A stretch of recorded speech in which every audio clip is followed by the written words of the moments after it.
That Don't Sound Right is a podcast about talking the way we did before the internet.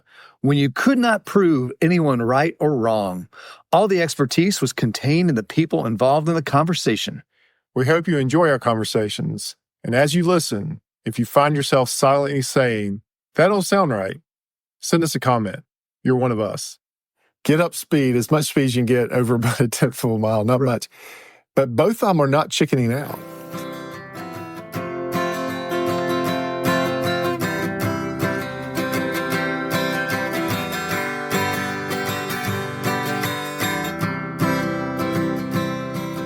Welcome back to another episode of That Don't Sound Right, a podcast about talking. We're your co-hosts. I'm Peter Billman. I'm Cecil Davis. And we're just trying to have a conversation without Googling it, fact-checking things. Those things can so easily kill the conversation. The conversation for me this week has been about what is happening tonight, but it will have already happened by the time this episode airs, and that's the big fight between Jake Paul and Mike Tyson. Yeah, and I'm really not familiar with Jake Paul.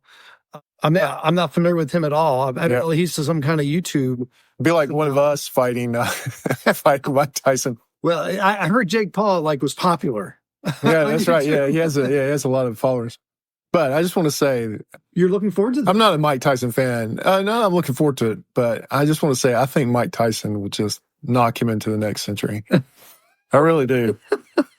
I think people have forgotten how hard that guy hits. Well, we'll see. We'll see for a few hours. I have a feeling it's going to be disappointing. I feel like all these big fights just end up being meh. Yeah, but we'll see. A fight is mostly spectacle. And, a good fight is mainly a big spectacle, right. Big show. Well, hopefully. But I really think people have forgotten how tough Mike Tyson was in the ring. Well, we'll see. Again, not a Mike Tyson fan. Where can you watch it tonight or last night? Where did you see it last night? It's on Netflix. It's on Netflix. Yeah, I think they're testing out the capability. Actually, somebody told me this today.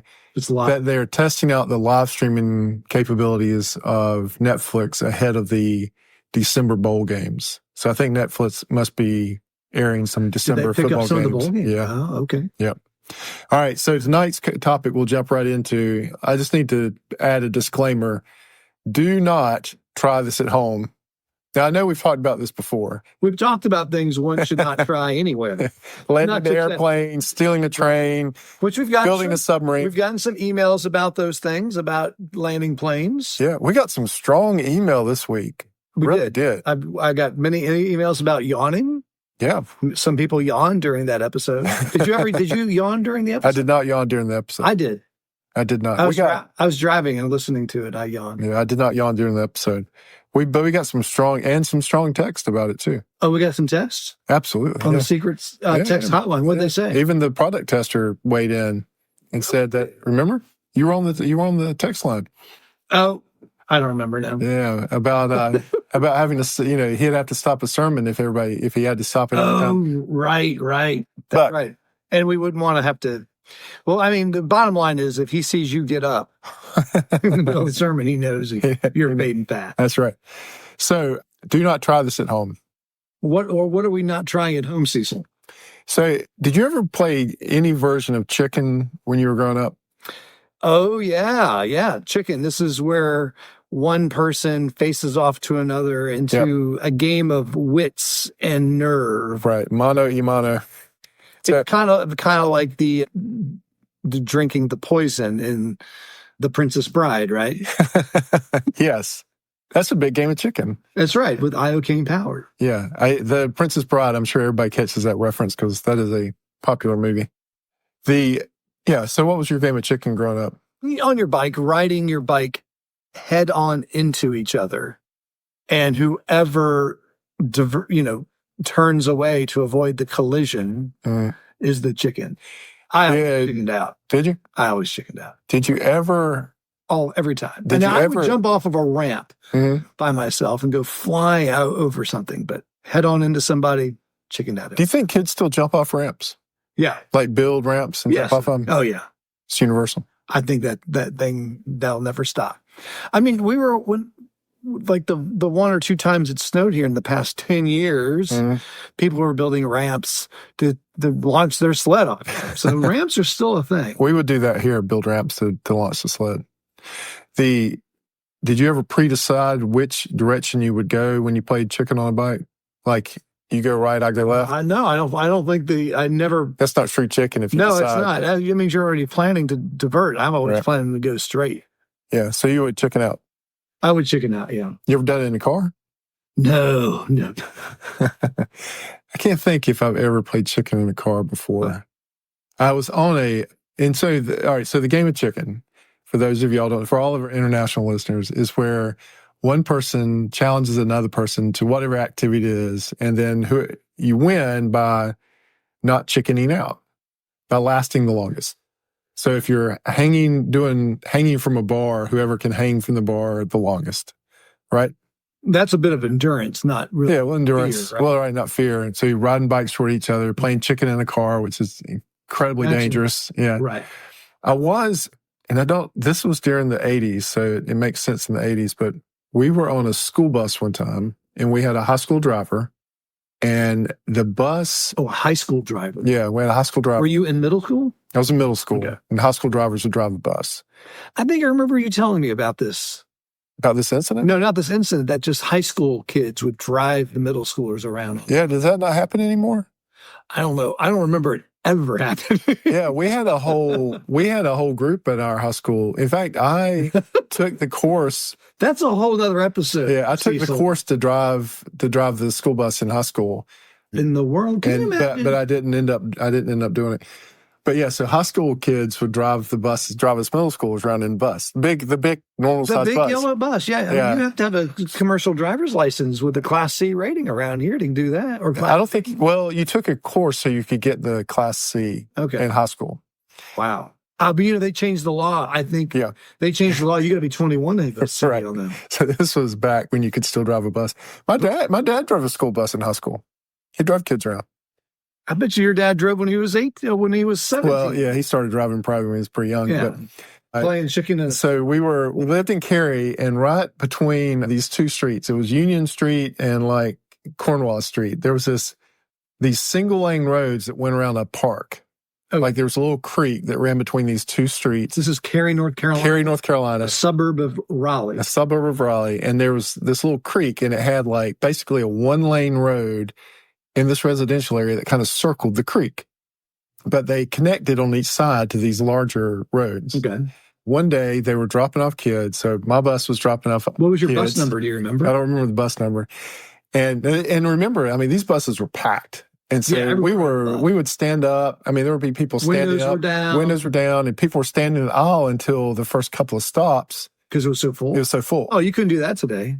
Oh, absolutely not. You couldn't do that. Yeah, so people were standing in the aisles. Standing room only in a school bus? Yeah, they would pack them in there. And I'm surprised you survived. So then our bus turns in one end of this one-lane road, and a school bus on a different route turned in on the other end of that one-lane road. And you can see each other. It's not even a tenth of a mile long. Okay, so you can see it happen. You see this was about to go down. And these two high school guys decide to play chicken with the buses. With the kids in there. With the kids. Standing up in the aisles. Yes. Just that. Yeah, and so it's a one-lane road. It's a one-lane road. It's like a car and a half, basically, wide. Well, yeah, okay. Okay. It's definitely not two buses wide. It's not two buses wide. It's probably barely a bus wide. They get up speed, as much speed as you can get over about a tenth of a mile, not much. But both of them are not chickening out. And like we're all, our bus is yelling, cheering us. Where are you sitting? I was pretty close to the front. Okay. And the other bus is cheering them on, and neither one of them are chickening. I remember this vividly. Neither one of them are chickening them out. And at the last second, they turned the buses, and thank God they turned them the opposite ways and hit the brake, but they were so close they clipped each other's mirrors. Oh. And I remember they were like, they had a little discussion about what they were going to talk about when they got back to school, and how to try to explain. Why is your mirror? Why is your mirror? And I just remember the guy just turn around saying, none of y'all better say a word about what you just saw. I mean, he was our school bus driver for the rest of the year. So he maintained his employment. Now, I guess. I don't remember there being any repercussions. And no one snitched. Yeah, nobody was going to cross the line, man. That's what's amazing. I mean, you got 44 plus kids in there. Certainly someone was going to tell their mom. I was like, that was a very vivid memory of childhood. Now, let me ask you a question. Yeah. I don't want to burst your bubble here. Yeah. Is there a chance that was all staged? that these two guys knew each other and said, let's scare these little kids and let's I guess it let's could have been. let's do it on a road where no one's going to see this happen. Right. Well, this is a residential road. There's houses on both sides. Now they did break the mirrors. I don't think that was the mirrors. Yeah. Well, that probably was not in the plan. Right. They didn't realize that was going to happen. But it made it all the more real for you. But can you imagine if they would have turned the wrong way and hit head on? Oh yeah, that'd have been. Because the only one buckled in. Well, he probably wasn't buckled in, but none of the students were buckled in. Yeah, everybody went flying. But the other game of chicken. So, well, did you tell your folks when you? Maybe. I think we were all. But your parents like, yeah, right. You made it. You made it. Yeah. Something tells me a lot of kids told, and all the parents were like, meh. I mean, again, it was the 80s. I mean, first of all, you went home and all of us were latchkey kids anyway. There was nobody to tell for the first 2.5, 3 hours. How was your day? No, it's fine. That was the biggest game of chicken I've seen. But you're talking about doing it on bikes. But we used to play, again, please don't do this at home. Yeah, if we have any little kids listening, probably not. Don't. I almost hesitate to even tell this story. You got to tell us. But you'd have your pocket knife and you would stand. Pocket knife? Yeah. And you would stand across from each other and you would be standing with your feet apart. And so you would throw the knife at a foot, at the other person's foot. And then you have to move the knife. You didn't move the knife, but move your foot to wherever the knife lands. So it lands somewhere between your feet. Right. And so so basically you're taking your feet, which are spread out so far, and you're making it narrower. Because, okay. And then you pick up you pick up a knife, and then you throw it in. You throw the other person's foot, and you're trying to get as close to their foot without impaling them. And as whoever chickens out first, either the thrower or the person being thrown at, then that was the game of chicken. I have never heard of that. You've never done that? I have never even heard of that. Oh, man. That was one we would play at camp. What size knife are we talking about? It was a pocket knife. It was... It doesn't even stick in the ground then. Yeah, it was... you could get it to stick out. Yeah, if you do it just right. Yeah, right. Yeah. Too well. There was no way you were going to, die. No. Worst case scenario, you might get nicked. You could get nicked. I mean, it could get bad, I guess. It could go through your, if you had somebody with a really sharp knife. If you landed it right, it would go through your shoe. The pocket knives I carried, you weren't in any danger if I had sharpened. They were dull? Yeah, well, I can't sharpen a knife very well. That's one of my Achilles heel, I have a hard time with it, too. My dad could sharpen a knife to a razor sharpness. I mean, it was impressive. Yeah. But I have tried. I've read all the instructions. I've got the special sharpeners. How many different sharpeners do you own in your quest to sharpen the knife? Right now, I have 2. Somebody gave me a really nice sharpener recently. What is it? It's got the 2 grooves in it, like a coarse groove and a ceramic groove. Uh-huh. And I can do pretty well with that one. All right. You just run the knife. You run the knife through it, yeah. But trying to drag a knife along a whetstone, man, I'm not good at that. I've got this one that has the 2 discs. What's that? So it's got 2 hardened discs that are loosely mounted to a frame. The discs are loosely mounted; they can spin, but they have an overlap to it. Oh yeah. And so you put the knife perpendicular to the discs, and lay the sharp end in between where the 2 discs would intersect. Right. And you draw your knife across it, and the hardened steel smooths out your blade and puts a nice edge on it. I've seen that. Yeah. I've seen that. I even have trouble with that. Do you really? Yeah. This is the only way I can sharpen a knife. Like I said, my dad could take a whetstone and make a knife sharp enough to shave with. Literally. Not even exaggerating. He didn't do that to your knives because he knew you were out there playing chicken with them. Right. So you played this? Yeah. You played chicken with a knife? Oh, yeah. So how was, who won? I don't know. I don't remember. I feel like it would always fall apart at some point. Like there was always some dispute about where the knife landed. I'm not putting my foot there. Yeah, it seems like every game of chicken like that would dissolve into some type of argument. I thought you were going to talk about this. I remember seeing it on the movie Alien. Mm-hmm. So basically, you would put your hand down, and I would put my hand on top of your hand. And then I would take a knife and I would pop it in between where your fingers are. Isn't that the one where the guy does it with a robot or something? Yeah. The alien does it. But I think the next level is when you put your hand so the guy with the knife puts his hand on top of the other person's hand and does it. Right. But the next level is where you swap hands. Oh, really? But I still got the knife. So the first thing I hit is not my hand. It's going to be your hand. Right. But the idea is that my hand is there so I know where to go. Right. But if I miss, right, there's no skin off my finger. Yeah, I don't know why those games started. I think probably now I know where the knife game started. That started at summer camp, but I feel like a lot of games of chicken probably summer camp. Yeah, we played at summer camp. Okay, that's where that originated. Yeah, that's where I learned that particular game. I'm pretty sure that if the counselors caught us playing it, they would always stop us. Maybe that's why I always stopped it, is the counselors would catch us playing and say, "Hey, maybe they broke it up. Idiots, quit throwing knives at each other." I think probably most of the rest of the games of chicken I played involved one or more of my cousins. Yeah, I feel like you and your cousins this would be a popular game. Yeah, we probably played some variant of this over the years. I feel like we're going to get some email. Yeah, we might get some. Do you remember when? Right, exactly. But I don't know why people started playing any kind of games of chicken, really. I guess it's just to prove who's the toughest. Cool. What about the game where you slap the other guy's forearm with your two fingers as hard as you can and you keep going until you can bear it no more? Yeah. You ever played that? Yeah, we played that too. And we played slap, and that's where you've played slap where you hold your hands. Yes. Like in a prayer position and prayer position. Well, so I mean, like, you hold your hands together. Uh-huh. Yeah, vertically. Yeah. Okay. And you have to see if you can slap the other person's hands. Oh, the one I played is you put your hands out flat. Yeah. The other person puts their hands on top of your hands. Same game. Yeah. And then if you miss, it's the other person's turn to slap. Yeah, exactly. Right. Yeah. That can if you got somebody that's good at that can hurt. Oh, yeah. I used to play with my kids. Yeah, my dad taught me that game. For some reason, they like playing it. Dad told me that game, and we loved playing it. Oh, and he could put some... I bet you his hands hurt. Yeah, his hands did hurt. Good gracious. I mean, you have pharmacy hands, count bills. He has making iron tools hands. Yeah. He's going to... Oh, I can't imagine. But we would play that in school, too, and we would get a little carried away with it. Yeah. What about pencil war? Yeah, that was always, banned at school, but we would play it.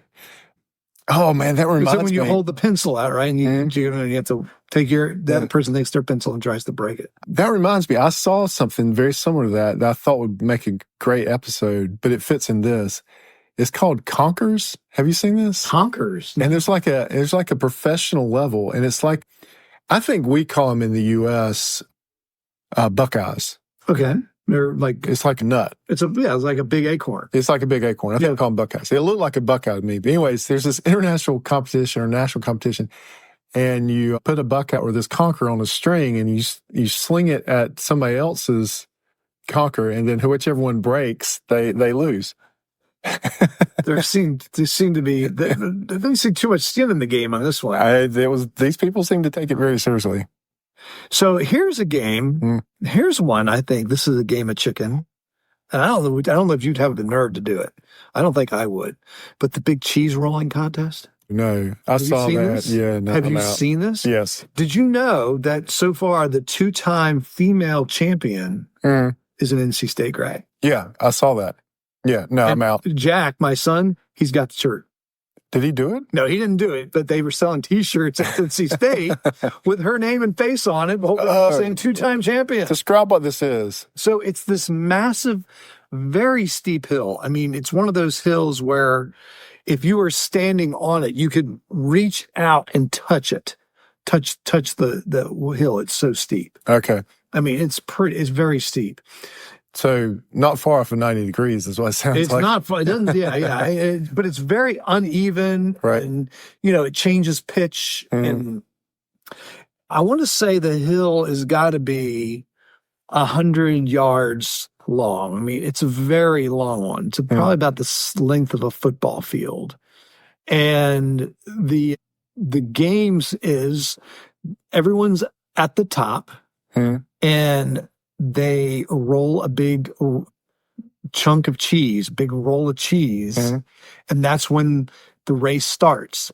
And the first person to the bottom is the winner. Do you have to catch the cheese? You don't have to catch the cheese, but you just have to get down. You have to. Oh, I thought you had to catch the cheese. You catch the cheese by getting down there before anyone else. But I don't think you beat the cheese, or so it's just a foot race. But it's straight down. You cannot run it. Yeah, because it's straight down, and so people are literally rolling and flying up in the air and hitting the ground. And I'm sure there's plenty of broken bones, face plants. Dislocated, whatever. Now that is a game of nerve. I have done a mud run once, and that told me enough to know I would never run straight down a hill like that. When I saw that, I was like, nope, I'm out. Is that part of the mud run? No, I'm just saying, just running in uncontrolled conditions like that. Yeah, I was like, I'm out. That was a one and done for me, and I would not run straight down a hill like that. Yeah, go ahead. I think we can do a Google authorization in this particular episode. Go Google the cheese roll. I think it's called the cheese roll. Yeah, not exactly what you're talking about. Yeah. I did run down Jockey's Ridge one time. You ran down it? Mm-hmm. Okay. Is that steep? It's steep, but not steep like you're talking. Yeah, okay, all right. Steep and it's all sandy. Yeah. Yeah, I guess, we did something similar at the Great Sand Dunes National Park out in Colorado. Same kind of thing. Yeah. We tried sliding down on a piece of cardboard. Did it work? No, it didn't. Yeah. Well, it doesn't sound right, but you've come to the end of this episode of Don't Do This at Home. Yeah, just another public safety announcement. Don't try anything at home. Hey, before we close, we want to thank everyone for listening. And seriously, it's a serious thank you. Whenever I think about the people, our family that continues to listen to us, even though they hear us all the time, I'm amazed. I'm amazed at the people that know us. They continue, y'all listen to us, but I'm also amazed that people that don't know us, y'all listen and you hang in there. So we really thank you. If this is your first time, consider hitting the subscribe button on the platform you listen with. But if you're that long time listener, give us a rating and leave us a review so others can easily find us and join the conversation. All right. And we got 101 followers on our Instagram account. We broke the 100 mark. We broke the 100 mark. All right. What's our record so far for the most watches on one of our... most watches is 2,100, something like that. We hit over 2,000. Yeah. That's usually when we're jumping on another, like a trending reel. Gotcha. And we're on TDSR Podcast. That's our TDSR Podcast. Instagram. Yeah. And our email is tdsrpodcast@gmail.com. Yep. And our hashtag is TDSR Podcast. Go for it. That Don't Sound Right is a production of TDSR Podcast in conjunction with Campbell City Studios. I'm your co-host and sound engineer, Cecil. Peter is your other host and web designer. Camille is your barista, and she did some coffee slinging tonight. Emily is our graphic designer. Ella does our Instagram. Giorgio tests our merchandise. Brent is our international brand ambassador. And as always, listener number one is Scott. So until next week, keep talking. Stay curious.